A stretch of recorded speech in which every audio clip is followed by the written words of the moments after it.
লোকসভা নির্বাচন 2024কে ঘিরে রীতিমতো সরগরম রাজ্য রাজনীতি। নির্বাচনী আবহে ভোটের প্রচারে গিয়ে নেতা মন্ত্রীদের করা ছোট থেকে ছোট মন্তব্যে আরও উত্তপ্ত হয়ে উঠছে রাজ্য রাজনীতি। এর মধ্যেই রাজ্যের মুখ্যমন্ত্রী মমতা বন্দ্যোপাধ্যায়ের করা সন্ন্যাসী মন্তব্য নিয়ে কলকাতা হাইকোর্টে এবার জনস্বার্থ মামলা দায়ের করল বিশ্ব হিন্দু পরিষদ। তাদের সাথেই তৃণমূল সুপ্রিমোর বিরুদ্ধে এই মামলা দায়ের করেছেন কয়েকজন মহারাজ এবং অন্যান্য কয়েকজন সন্ন্যাসীও। জানা যাচ্ছে চলতি সপ্তাহে প্রধান বিচারপতি টি.এস. শিবগানাম এবং বিচারপতি হিরণময় ভট্টাচার্যের ডিভিশন বেঞ্চে এই মামলার শুনানি হবে। প্রসঙ্গত, এই দিনের এই ঘটনার সূত্রপাত হয়েছিল শনিবার আরামবাগে মুখ্যমন্ত্রীর জনসভা থেকে।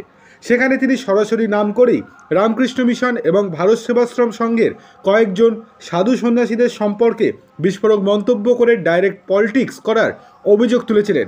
সেই দিনের সভাতে তিনি যে বক্তৃতা দিয়েছিলেন তাতে মূলত উঠে এসেছিল মুর্শিদাবাদের বেলেডাঙ্গার ভারত সেবাশ্রমের কার্তিক মহারাজের নাম। মুখ্যমন্ত্রী সেই দিন ভরা সভা মঞ্চে দাঁড়িয়ে বলেছিলেন, সব সাধু সমান হয় না, সব স্বজন সমান হয় না, আমাদের মধ্যেও কি আমরা সবাই সমান?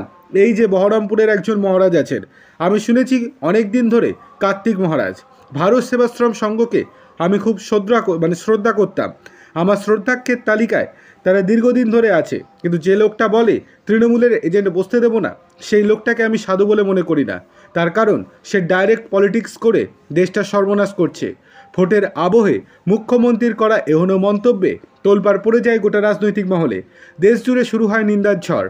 আর এই সুযোগটাকে হাতিয়ার করেই রাজ্যের মুখ্যমন্ত্রীকে বিদ্যে ছাড়েননি প্রধানমন্ত্রী নরেন্দ্র মোদী এবং তার দল। মুখ্যমন্ত্রীর বিরুদ্ধে প্রধানমন্ত্রী নরেন্দ্র মোদী ছাড়াও সরব হয়েছেন খোদ কার্তিক মহারাজও। বিতর্কিত মন্তব্যের অভিযোগে মুখ্যমন্ত্রীর কাছে আইনি চিঠি পাঠিয়ে তার মন্তব্যের ব্যাখ্যা চেয়েছিলেন মহারাজ, কিন্তু তাতেও চিরে গলেনি। 48 ঘন্টার সময় দিলেও কোনো রকম ক্ষমাই চাননি রাজ্যের মুখ্যমন্ত্রী মমতা বন্দ্যোপাধ্যায়। তাই অবশেষে এবার হাইকোর্টের দ্বারস্থ হলেন সকলে।